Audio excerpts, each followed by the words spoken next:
Jody mocked me loudly in front of the family, slamming the garden gate behind her at yesterday's barbecue. By midnight tonight, I must file the new trust documents at the county clerk's office. I gathered all 12 papers and signed every page to secure the legal transfer of the house to the women's shelter. The barbecue had drawn 15 relatives into our backyard at 3 p.m. sharp on August 12th. The afternoon sun pressed against my back under the faded canvas awning, its heat mingling with the scent of grilled meat. Jody circled the yard, her voice sharp as knives, calling out how the house would soon leave my control. My son stood nearby, smirking, failing to stop her. Their alliance tightened the knot of humiliation cinching my chest. I said nothing.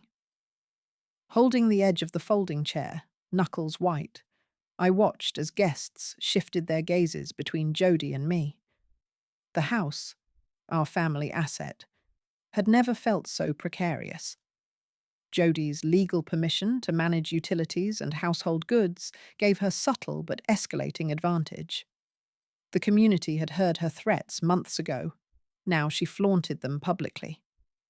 I touched the folded papers in my purse, the 12 pages listing trust clauses and transfer conditions I had prepared with the lawyer last week. Each signature weighed heavy. Filing this tonight would freeze any further action until the court reviewed. The schedule allowed no delay. 30 days remained before the scheduled sale. Losing control now meant surrendering not just property, but the quiet dignity I had preserved for decades. My granddaughter approached, her voice low. "Grandma, are you okay?" I nodded slowly, signaling calm. Her presence steadied the swell of shame, yet I knew the fight was only beginning. The family had divided lines. My son visibly sided with Jody, undermining any hope of internal support. Jody's gaze swept the yard again. "Better prepare the moving boxes," she said, loud enough for all to hear. "The sale's on the books." She stepped closer to the gate, holding it wide as a symbol. I felt eyes masking judgment mixed with unease. When a relative, half joking, asked if I'd protest, I remained silent. No outburst would serve me now. Quiet resolve was my shield. I would not give her the satisfaction of a scene. Instead, I reviewed my next move internally, filing the trust documents at midnight. That legal step would block her open access and begin formal proceedings to protect my interests and the house's fate. I noticed the clock on the kitchen wall inside, 20 minutes to 4. My granddaughter arranged the folding chairs with careful fingers. The barbecue hum moved around me as if through glass. I was present, but detached, focused on strategy. Jody's public display exposed her confidence, yet her strategy depended on family pressure and community perception. If I filed correctly and promptly, I could reroute the narrative, regain legal footing, and shift power back quietly but decisively. The next 30 days would bring a tight legal battle with no room for error. I folded my hands and breathed steadily, the calm pressing like a stone in my throat, sharpening my resolve. The house was contested ground. I would meet pressure with precision, standing firm even when strength failed me. Tonight's filing was my first line of defense. No confrontation, no reaction, only action. The legal machinery would move while the family watched. My silence held its own threat. The game had just begun. The cluttered apartment seemed to shrink with every passing hour. My worn fingers sifted through an expanding pile of papers, trust forms, identity proofs, utility bills, anything necessary to finalize the house transfer. The post office box at 42 on Southampton Elm St. P.O. Box 36 was now official. All future mail would bypass the family network. The clock read 8:15 p.m. Filing had to be completed by midnight. Jodi's control had penetrated deeper than I expected. The family's online accounts were tightly monitored. I found the bank statements, but my son's recently changed passwords kept me locked out. My granddaughter Sarah offered to help, but her visits faced interference. Today, Jodi appeared uninvited as Sarah checked the mail. The air tightened immediately. "Who told you to come here?" Jodi snapped, blocking the doorway. Her gaze avoided mine and fixed on Sarah with a low, accusing tone. "You're supposed to respect family orders." Sarah's jaw clenched, but she stayed silent. Instead, she slipped me a folded note. Later, I read, "Don't let her corner you. We've got your back." That quiet message eased the oppressive atmosphere. Jodi relied on her standing in the neighborhood and my son's loyalty to isolate me. Her sudden appearance and sharp questions aimed to unsettle us and collect intelligence on my actions. Despite the tension, I prepared notarized affidavits and gathered all 12 trust pages I had signed. A single mistake could derail everything. Each page bore my deliberate initials and the date, August 13th, 2024, along with timestamps to prevent backdating attempts. The countdown to selling the house weighed heavily. 30 days from initial filing, but with a crucial 5-day revocation window. Losing that small interval would hand Jodi full control and strip me of dignity. She exploited every legal loophole, from utility accounts to community standing, but underestimated my connections beyond the family. While reviewing documents, I uncovered metadata from a social media post Jodi made. Her Sunday lunch at a neighbor's, time-stamped barely 2 hours ago during Sarah's visit. Her surveillance habits were less covert than imagined. I recorded the details carefully. These could serve as evidence of harassment and overreach in legal filings, a strategic countermove.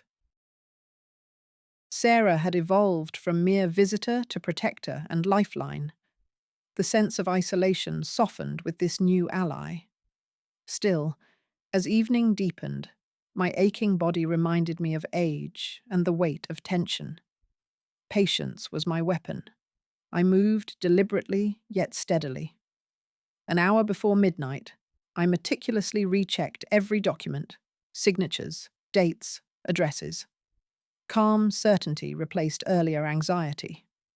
Whatever Jodi attempted next, I was ready. The files were prepared for delivery to the county clerk's office. Beyond this cramped apartment, the family alliance cracked. Sarah's intervention marked a pivotal shift. A trap had been laid around her, but the net snapped back on Jodi's control. Tonight, I held more than papers. I held the first solid proof that family loyalty could be swayed. The battle was far from over, but quiet resistance had firmly begun. The clock in the attorney's office showed 2:30 p.m. The sliding glass door reflected my tired face as I adjusted my glasses and carefully spread out the 12-page trust document. The room smelled faintly of polished wood and leather-bound files, a faint scent that mixed with the crisp rustle of paper. Mr. Landry, the lawyer, scanned the final page, his brow furrowed. "Mrs. Caldwell, these changes are final?" he asked without looking up. I nodded, steady. "Yes. The trust places the house in the women's shelter's name. No exceptions." He made notes with a precise stroke. "This transfer must register by August 20th. After that, the property is irrevocable without your involvement."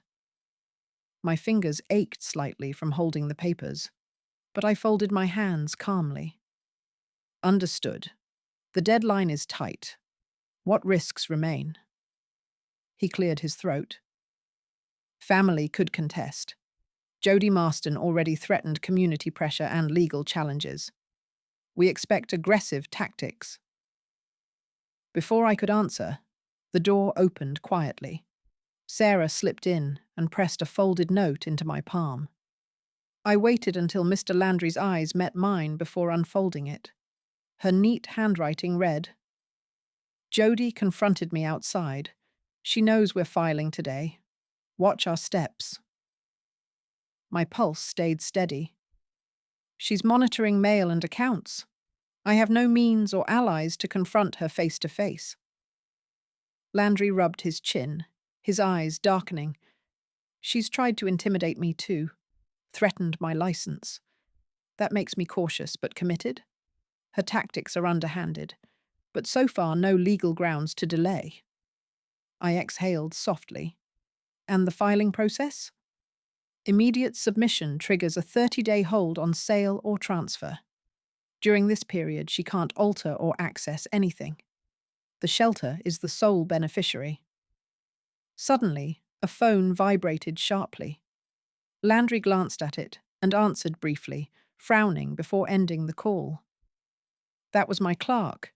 "Jody's lawyer demands we rescind the filing," he said, setting the phone down deliberately. "No grounds. We proceed tomorrow morning." Her threats. Bluster meant to disrupt. I've documented her calls, emails, and social media posts with precise timestamps. Public records show her attempts to use local council contacts. The harassment is traceable. I took the sheets he handed me, screenshots, message logs, and account access records. "This proof strengthens our defense?" "Yes. We'll file complaints with the Consumer Protection Bureau as well."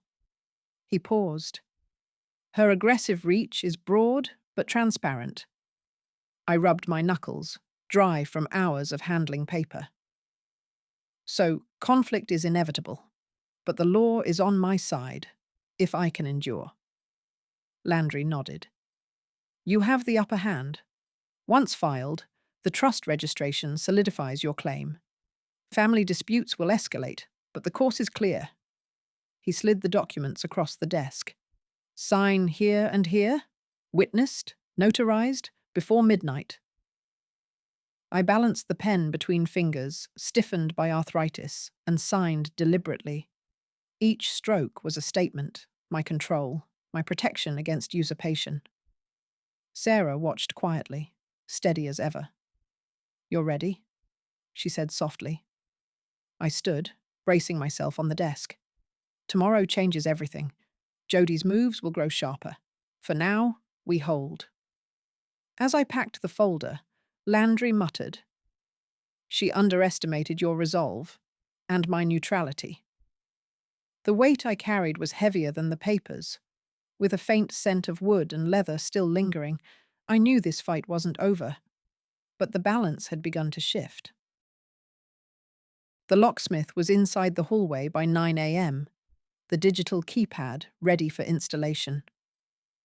I sat quietly on the folding chair, my fingers folded over the worn surface of my purse. My arthritic joints stiffened as I watched him replace the old lock. The new system would block Jody and my son from entering without code access. Codes only I and Sarah would have. 48 hours separated me from the legal filing that would enforce these boundaries. By mid-morning, my son appeared at the gate, voice sharp, eyes flashing. "Mum, what's going on? Why change the locks without telling me?" His tone wasn't just surprise. There was accusation beneath it. "I explained everything in writing yesterday. The house is being placed in trust. This protects the shelter and my wishes," I said, voice steady despite the ache in my throat. "You won't have unrestricted access anymore." He stepped forward, lowering his voice. "We're family. Don't shut me out." Family doesn't justify undermining my decisions. I need to protect myself, and the shelter's claim. Jody watched from a distance, arms crossed, her expression smug. Later, she would tell cousins and neighbors that I'd betrayed my own flesh, turning the family home into a fortress. Her messages circulated quickly. The network of gossip she controlled sparked whispers that cut deeper than any argument. Sarah slipped a folded note into my hand afterward. It read, "You're not alone. Keep steady." That quiet assurance was my shield against the growing storm. I returned to the ongoing task. The locksmith finished the digital system. 2 codes programmed, one for me, one for Sarah. The old keys tossed in a small box marked "Invalid." Sarah confirmed the codes worked before we locked the door. At noon, my son pressed again, softer this time, wanting a private conversation. "Can we talk alone?" he asked. "No," I answered firmly. "There's nothing more to say in private." His shoulders slumped. He retreated, the distance between us growing. That refusal to engage privately was a boundary I hoped would hold. I emailed the notarized trust documents to Landry, attaching the metadata screenshots I'd collected, showing Jodi's repeated visits and social media activity. These files fortified our case for harassment. Legal enforcement would soon back my choices. Jodi emailed family members, painting me as paranoid and estranged. But the filing deadline loomed.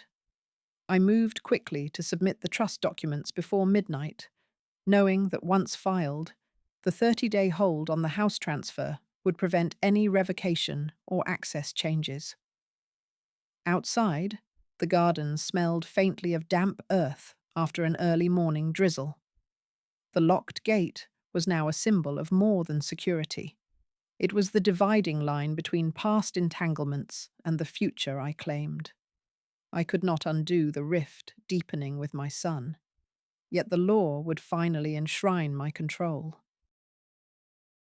The clock ticked relentlessly toward the final hour. I sat back, hands clasping my purse again, eyes calm.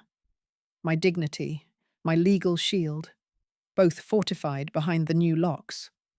Family ties strained, but the house and my resolve stood firm. The cafe was nearly empty when Sarah arrived, carrying a thin folder. We slid into a corner booth beneath a muted lamp that cast a soft, yellow glow. I unfolded the worn chair cautiously, feeling a faint ache in my knees. At exactly 6:17 p.m., she spread the papers between us. The clock on the wall ticked louder with each second, counting down toward the filing deadline. "Your son," Sarah said, voice steady but low. "He's not as distant as he wants you to believe." Her eyes met mine briefly.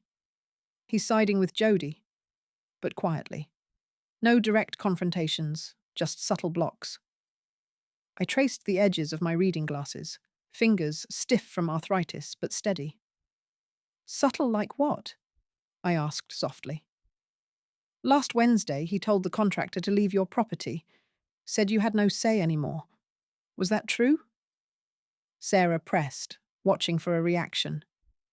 I swallowed, the weight of her words settling deep in my stomach. Jodi must be pulling strings. He avoids open conflict, but supports her silently. Sarah nodded. "He's keeping peace with Jodi to dodge family fallout, yet sidelines your efforts, delaying, spreading doubts among other relatives." Leaning back, my worn blouse tightening slightly across my shoulders, the truth stung. My own son was a gatekeeper for Jodi's influence, blocking me from letters, phone updates, any whispers of dissent within the family. The fragile legal hold on the house suddenly felt less secure. "But the signed trust documents," I said, voice calm but firm, "are set to file by midnight.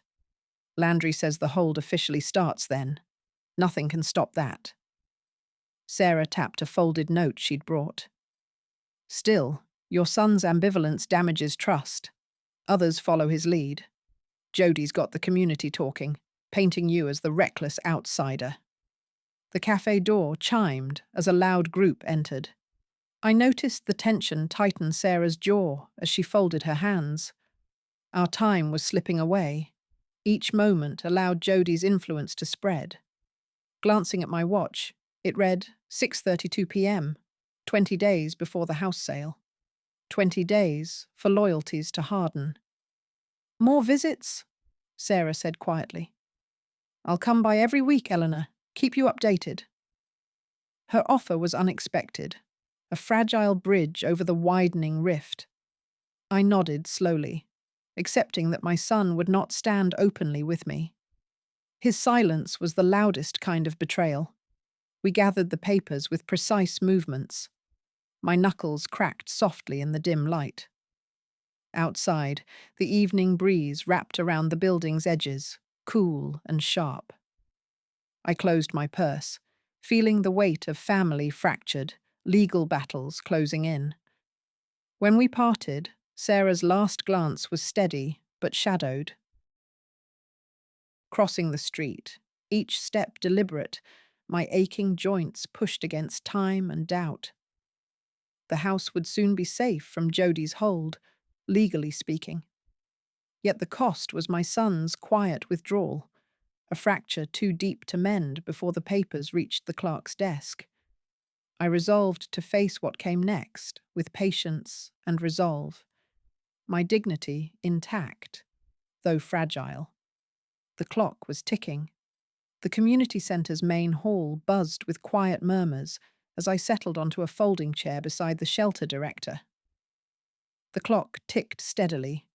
Just 12 hours remained before I had to file the trust documents transferring the house legally to the women's shelter. The shelter board eyed me cautiously, clutching thin stacks of paperwork. Jodi Marston lingered near the exit, rigid posture, voice low but sharp. Jodi circulated rumours that cut through the room like shards of ice. Eleanor's sole intent is to sever family ties, she hissed to board members and neighbours she'd rallied. This shelter's expansion will drain resources and fracture community bonds. Already, her social influence had galvanized several vocal neighbours against the plans. Her son's quiet sabotage, turning away contractors and whispering doubts among relatives, fanned Jodi's fire. I watched her move with calculated confidence, her sharp voice growing louder with each accusation. Beside me, Sarah folded a small note with careful fingers, slipping it silently to me. Her calm steadied my nerves as I fingered the notarized documents inside my worn purse. My arthritic knuckles showed through tattered gloves. I recalled the sun blocking my contractor last week, the locked gate barring access, and Jodi's mocking smile caught on a social media photo just hours earlier. I addressed the board. The trust documents, dated August 25th, guarantee the house remains a safe refuge. No detail compromises the shelter's mission or the community's interests. My voice was quiet, but firm, dry eyes meeting theirs. The property sale is scheduled in 20 days. Legal control activates upon filing. I ask for your commitment today. One board member shifted uneasily. Jodi's neighbours have started petitions. Several key donors express concern. If the shelter expands, local programs might get less support. The room darkened with tension. Before I could reply, the shelter director stepped forward. Anonymous surveys show overwhelming community support. We face pressure, yes, but that's Jodi's campaign. She spreads doubt to stall progress. His voice carried the weight of months of letters and meetings. Nearby, a woman whispered, I never trusted Jodi's reasons. Too personal, too fierce. She isolates herself to control the story. Murmurs of agreement spread. Faces softened. Doubt crept into adversaries' eyes. I unfolded Sarah's notes, revealing legal timestamps and neighbour testimonies documenting Jodi's tactics. This evidence outlines attempts to impede shelter contractors and spread false claims. The room stirred. Some nodded. Others gave Jodi wary glances. Jodi's expression tightened. Approaching the front, voice rising, she said, "You ignore that Eleanor manipulates the house for her own ends, not the shelter's." Her gaze locked on me, defiant. I met her steady gaze, silence filling the moment. Then I said, "This fight isn't personal. It's about an irreversible legal transfer ensuring shelter security. The trust protects the mission and the community." Minutes later, the board quietly conferred and signaled acceptance. Community members whispered support. Jodi's network faltered. A few near her shifted doubtfully. This was not the defeat she planned. As I gathered my documents, a volunteer approached. The neighborhood called this afternoon. Support surged unexpectedly, bypassing Jodi's influence. They trust you and the shelter. The room felt heavier, yet resolved. Outside, dark clouds gathered, and the evening wind carried a faint scent of rain. The clock ticked closer to midnight. Filing time. Opposition's pressure remained fierce, yet cracked. Tonight's filing would secure legal control and expose Jodi's isolated campaign. I rose, steady despite weariness. The shelter counted on me. Family lies simmered in the background, but law and community truth now aligned against them. Tomorrow, the sale process would advance with or without Jodi's consent. I closed my purse, fingers shuffling the papers one last time. The fight was far from over. The post office lobby was nearly empty when I pulled the key from my worn purse and unlocked box 347. The day-old mail rustled faintly under my arthritic fingers. I sifted through the usual bills, legal notices, and flyers, 12 documents in all. I'd signed every page yesterday. The clock pressed. Midnight filing with Mr. Landry's office would finalize the new trust. At the cafe counter, the barista called out a name I ignored. Pulling back the faded canvas awning, I settled onto my folding chair and opened the envelopes. One letter slipped out, its official seal glaring up at me.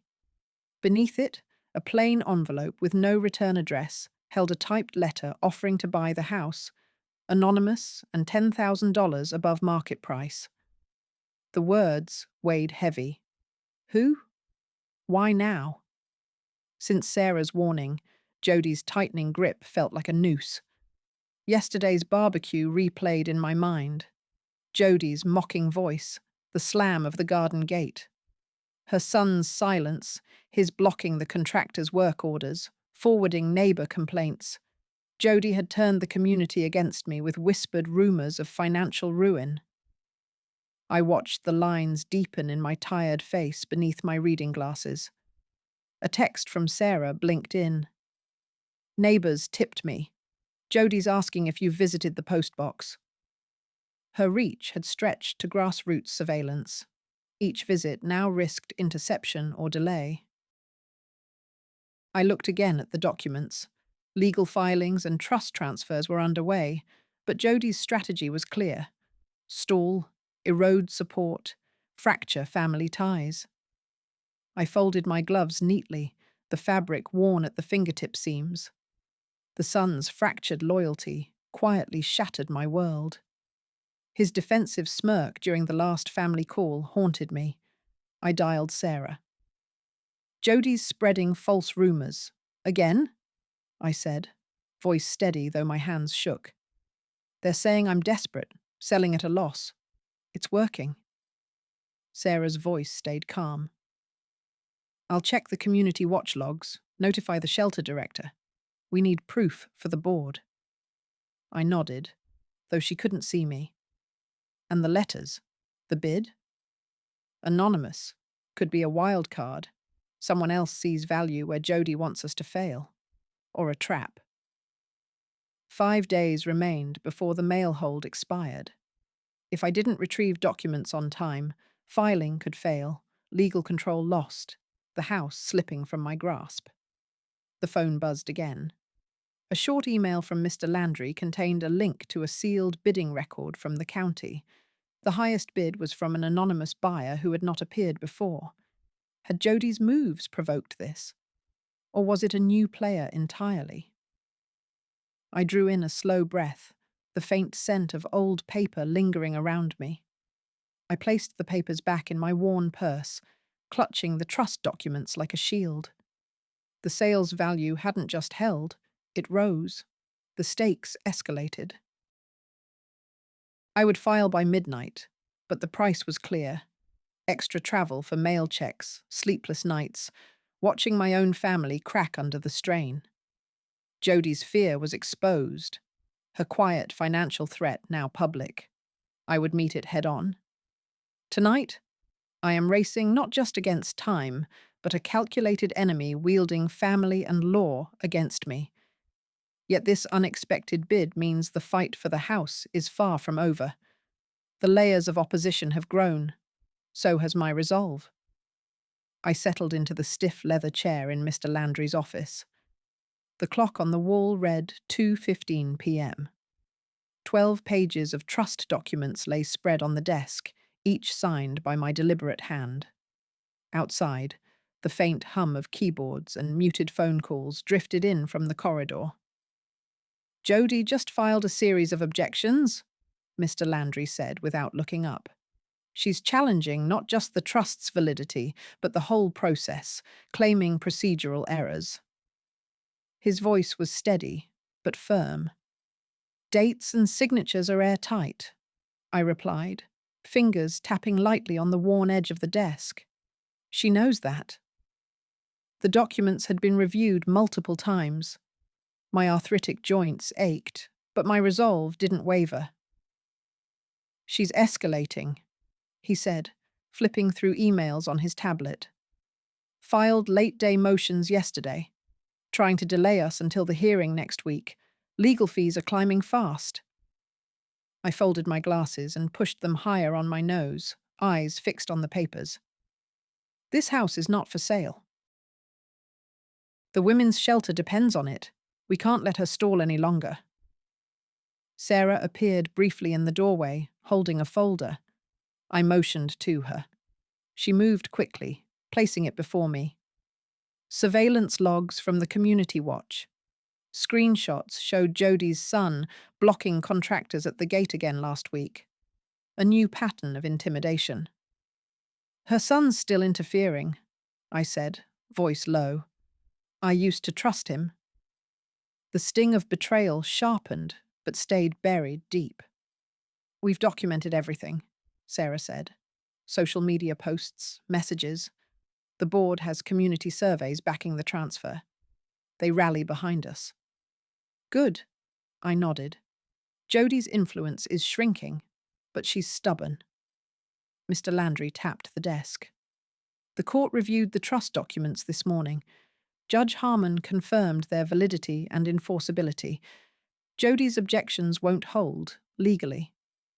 Relief flickered briefly before I caught the catch in his voice. "However, she's pushing hard, sending letters to neighbors, casting doubt, trying to undermine support." "Divide and conquer," I muttered. "We must stay united." At that moment, a phone rang sharply. Sarah answered, listening before turning to me. "She's called the shelter director again, threatening to leak personal info." I exhaled slowly, the faint scent of pine from the office's air freshener filling the room. Jodie's reach extended beyond the courtroom, into the public sphere and family. "Legal costs rise," Mr. Landry said. "We can request fee recovery if we prevail, but it drains resources now. Every delay costs the shelter real money." I pressed my fingers together, slow and steady despite aching knuckles. The house, the shelter, my dignity, all depended on this fight. My son's silence, Jodie's campaigns, the mounting expenses, all pressed around me like an invisible weight. "I'll finish filing the trust by midnight," I said. "No last-minute changes, no broken promises." Sarah's eyes were steady. I'll coordinate with the board. We keep visibility and pressure on Jody. Community support matters now more than ever. Mr. Landry nodded. Prepare for the hearing in 6 days. We submit all documents tonight. I'll draft a formal response to Jody's objections. The last-minute challenge came like a final punch. But the judge's ruling was clear. My legal control stands. The house, soon transferred, will serve its purpose undivided. I closed the folder carefully, feeling the weight of every step that led here and the fragile calm before the hearing storm. Despite my slow movements and the tension threading through our family ties, I held firm. Tomorrow begins the fight's next phase. But for now, the court's decision has given me what I needed most: protection under the law. The unfinished living room smelled faintly of varnish and dust. At exactly 8:34 a.m., sunlight struck the peeling paint, casting a pale glow on the worn sofa where I sat, sealed trust documents pressed to my lap. 3 days remained until the house sale closed. 3 days before Jody Marston could push her final threat forward. I folded the papers slowly, fingers stiff and knotted from arthritis.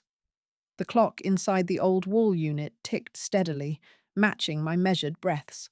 No haste, no panic. Sarah arrived shortly, carrying a stack of printed emails and surveillance notes. Her voice was low, footsteps cautious in the still air. Jody's son changed the access codes again. Contractors can't enter without her approval, she reported. He's reinforcing the blockade. Expected, I said, adjusting my glasses. She wields family loyalty like both shield and spear. The doorbell chimed softly. I didn't react. Sarah checked the small screen. No one pressed onward. Jody's tactics were precise, public enough to warn, subtle enough to avoid legal backlash before the sale.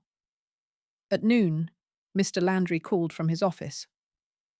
Eleanor, I reviewed the latest filings. Jody plans another motion citing procedural errors. If she escalates, legal fees could double. His voice remained steady. Be prepared. I nodded, though he couldn't see me.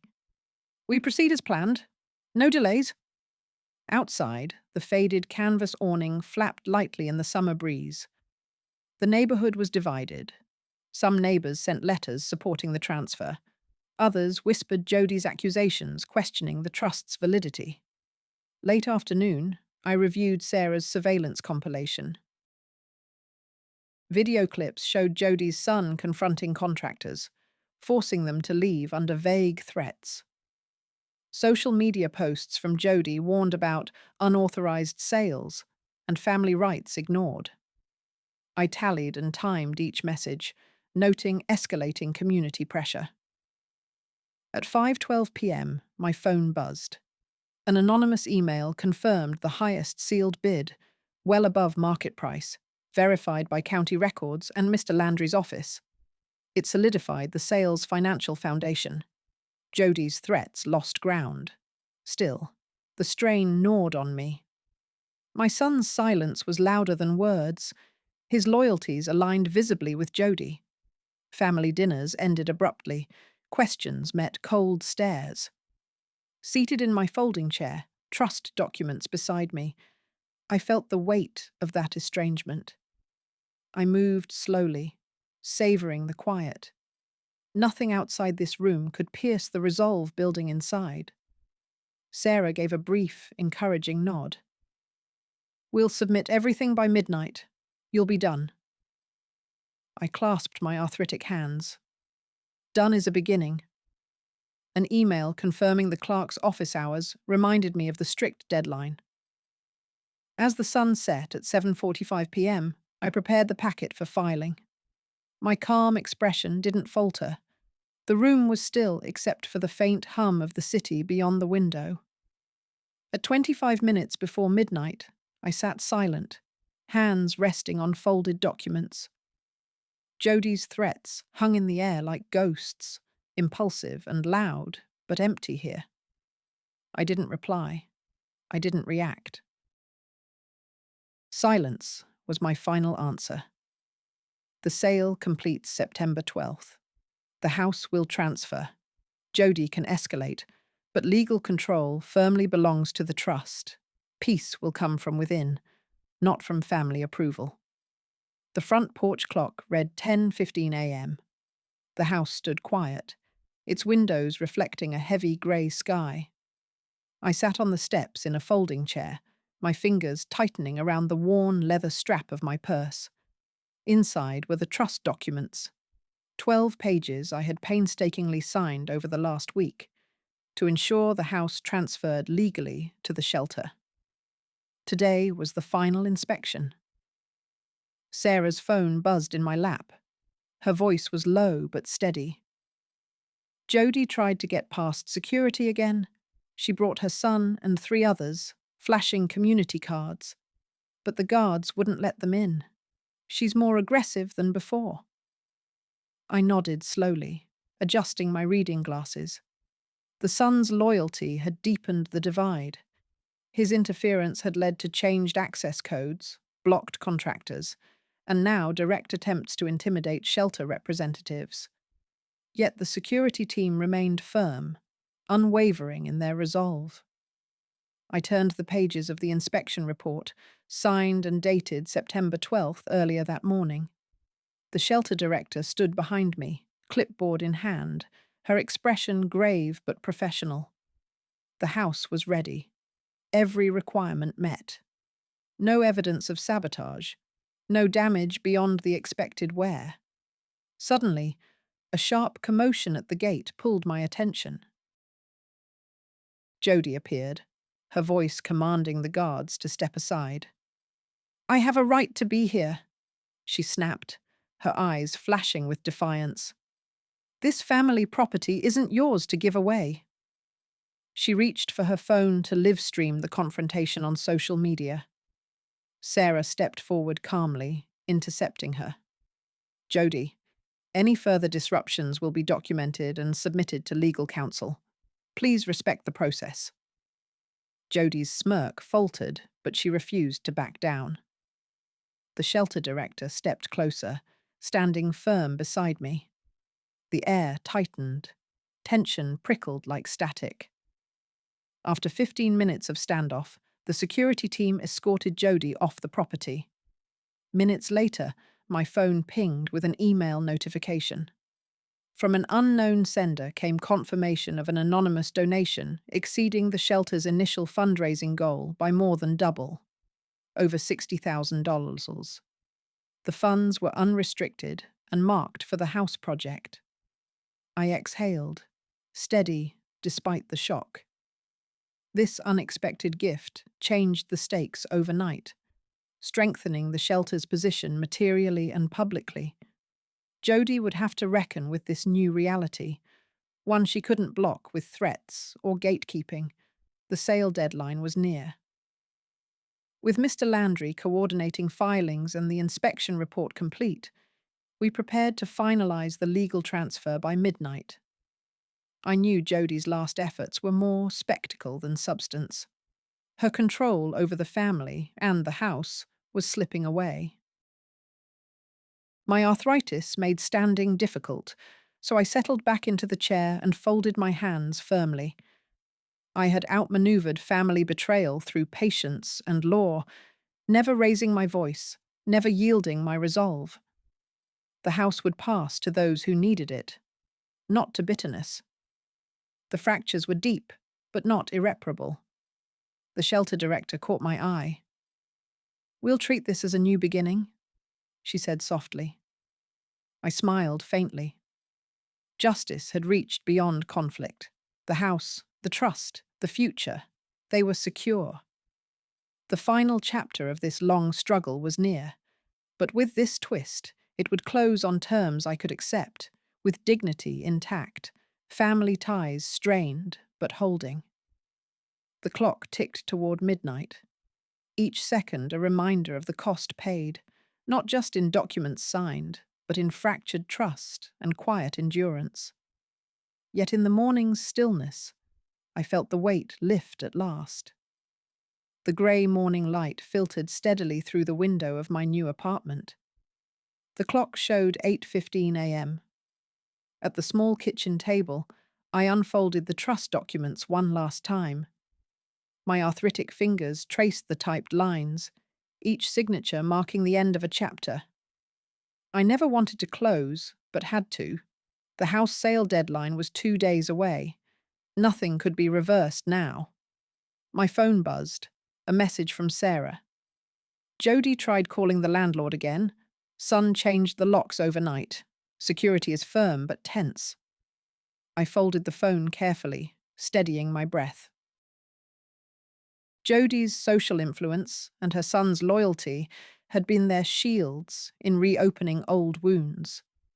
But they underestimated how much the law could enforce if I stood firm. Outside, the faded canvas awning rattled softly in the cold breeze. I pulled my gloves tighter over my hands and placed the signed inspection report on the table. The shelter's director had verified repairs were complete and acceptable. The house would transfer cleanly, free of encumbrance. My patience had brought me here. My resolve forged in quiet days of carefully planned legal steps. At noon, a knock broke the silence. Sarah appeared, calm as ever, carrying a small stack of papers and a folded note from my granddaughter. I reached to take them with deliberate care, each movement measured by cautious strength.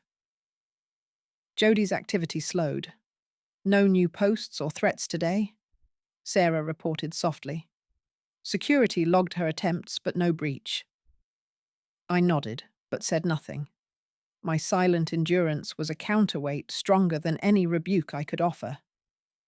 The afternoon passed with only the hum of neighbors' voices drifting through closed windows. Then an email arrived marked Anonymous. A large donation. It doubled the shelter's total fundraising balance overnight. Over $60,000 added to unrestricted funds. The numbers shocked me. No name, no explanation. Just proof my fight extended beyond family disputes. That money meant the shelter could expand services, cover unexpected costs, and provide more beds. By evening, I reviewed every page of the final documents once again and called Mr. Landry. His voice was taut, but steady. The filings cleared county approval with no delays.